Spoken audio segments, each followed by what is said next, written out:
everybody. What did you? He's still dancing with the broom. Yeah. Something like that.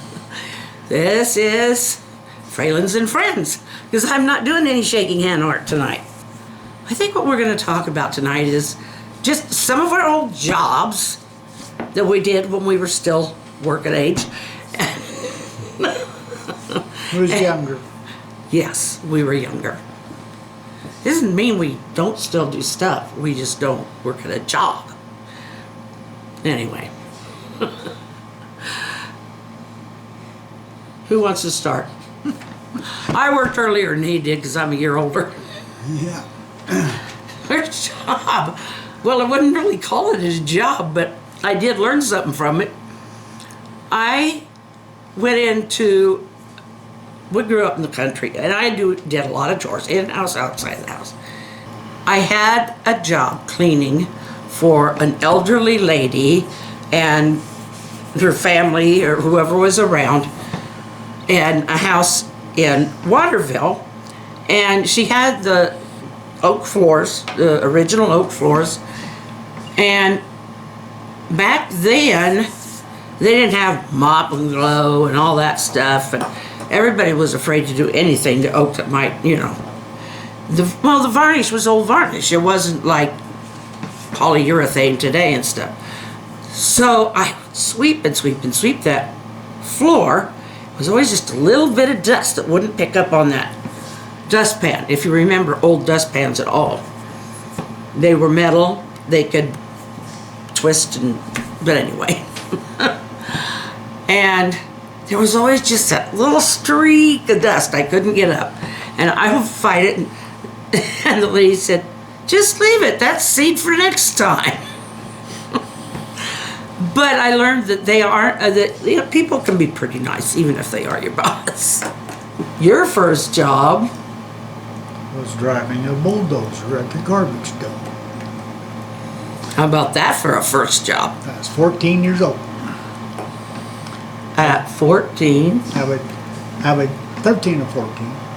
But it was on Saturdays I would set out at the, we used to have a dump here in town.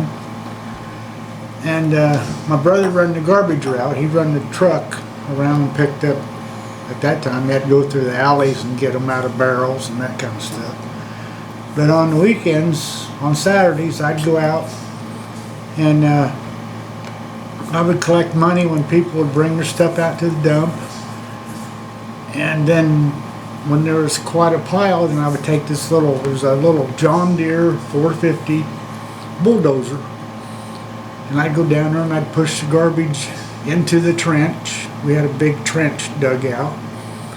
I'd push it down in there and kind of spread it out. Then I'd go, we had a pile of dirt, I'd go try and grab some dirt, scrape some dirt off that pile and move some dirt on top of it. That way it wouldn't be flying around and that kind of stuff, and covered up. But when I turned 15, I went with my brother on the truck on days off from school and during the summer and stuff. And I had my driver's permit, so with him with me, I could drive the truck too, drove the garbage truck. So that's where I learned how to use air brakes. Because they're different than brakes on a car. But not a lot different, but you just gotta brake a little sooner than what you do with your with the regular vehicle. But it was different. Yep. I worked. Well, the next thing I did was, well, after I was married, the first time. I was 16. Yeah. Anyway, I worked part-time at the Marysville Community Hospital. Community Memorial Hospital in Marysville, in case any of you are from there. And I worked as a nurse aide. And that was up until I moved up here. I learned a lot. I saw the first person I ever saw die was there at the hospital. I didn't know what to do. I stood there like, and so they kind of showed me and said, well, you've had your first experience. And I had my first experience working in the nursery. Things were so different back then. Maternity area was cut off from the rest of the hospital. It was shut off. And only people could go back there were the husband or a relative, and generally the husband, because babies were very well protected back then.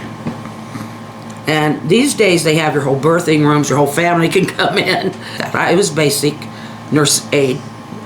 These days they go farther than just a nurse aid. They have to take classes for it, but we were pretty much taught on the floor and as we were hired. I got a divorce, and the only place I could find a job was at a Nebraska facility for the developmentally disabled. And so I worked there there off and on quite a few times, but it was, you could work with anyone who was like just barely alive, all the way up to somebody who was fairly independent and just needed supervision. So a lot of that changed in the 70s. But one thing I learned is I really didn't like working on the first shift when all the supervisors were running around. That just wasn't my time of day. It's not your cup of tea. Oh, not my cup of tea. But you are. Now, what was your next job? When I wasn't working on the garbage up my brother, but during school, like 2.5 blocks from where we live right now, there was a Vickers, Vickers. Oh, the old Vickers station. Gas station. I would go down there and pump gas and oil changes, grease. Learned how to run a cash register. I didn't always do it right, but it seemed like I always messed up. But I'm sure he got the math right, because I know him. yeah, got the math right. The stupid cash register. Getting it punched in the way they wanted it, I'd kind of goof up. But no, I did that for about a year. Then during the summer, when I was 16, my mom remarried and worked with, he was a supervisor on a construction outfit that built what they call box culverts, and they lay pipe. We would lay pipe for, we worked on a couple of dams around here. It was for the overflow tube on a dam, in case the dam would get rain a lot or get a flood. The construction outfit I worked for, there was 2 brothers. One had the construction outfit that I worked for, and the other brother had the dirt work. So he would come in, the other brother would come in with his equipment, with bulldozers and scrapers, and they would cover it up, make a dam out of it. But I did that for, when I was 16, 17, and 18. Graduated from school, and so I worked about 2 or 3 years for construction. When did you do the bridges? That was after I graduated. Yeah.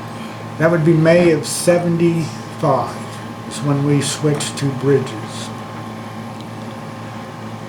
My stepdaddy didn't like this new supervisor that they had hired, and he couldn't get along.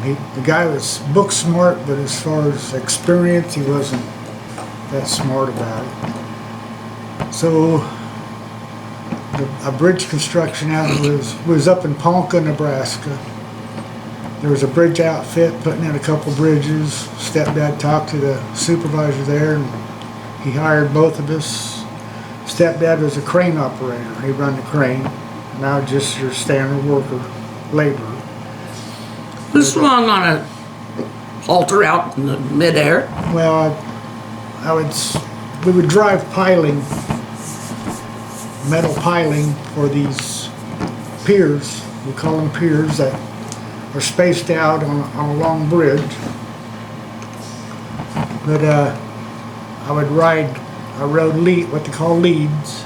That's right. That's what it was. The leads are hooked to the piling. You raise it up with a crane, and then there's a hammer that comes down and pounds that piling in. Well, what my job was to line that piling up so that the head would come down and fit on top of that piling, and then they could run the hammer. I could unhook it, and then they could run the hammer up and down and pound the piling down in. And but you had to wear like a harness, just a belt, kind of keep you on there so you didn't fall off from the pounding and that kind of stuff. That's probably well, I did that from May of 75 to July of 76.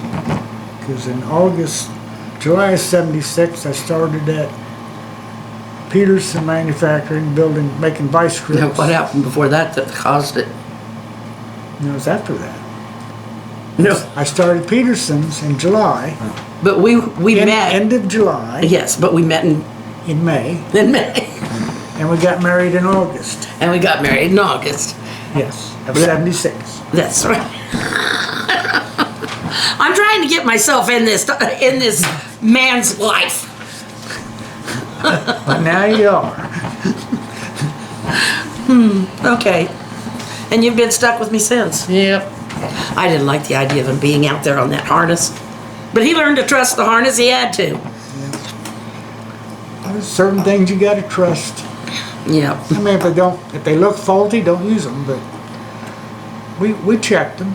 It was, like I say, it was a belt that you'd put around your waist, and then you had two leads where it had hooks with a clip or a clamp that you could hook on each side of it. That's about it for that. What's Forrest Gump always saying? That's about all I got to say about that. Yeah, that's about all I got to say about that. Yeah. I had a couple kids, and so I had been having some trouble since after my second one was born, and I had been off work when we met, and so I didn't go back to work right away, but probably about a year after that. No, it wasn't even a year. It was a few months. I went back to work, and they put me out on the units. It was first shift. I'm not a first shift person. I don't like getting up real early, for one thing. But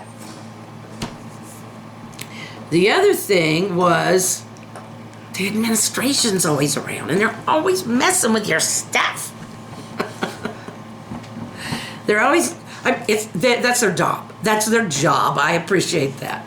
But they look at a piece of paper and they see what's on the paper, but they don't come and ask you, okay, this is what the paper says. Now tell me what you see. Because there's a whole big difference between what you can write on paper and on what you see when you're working with a client. And it's kind of the same with nursing. But I went to nursing school. He was mom and dad for almost a year. Because it was one full year of practical nursing training, and I was constantly hitting the books.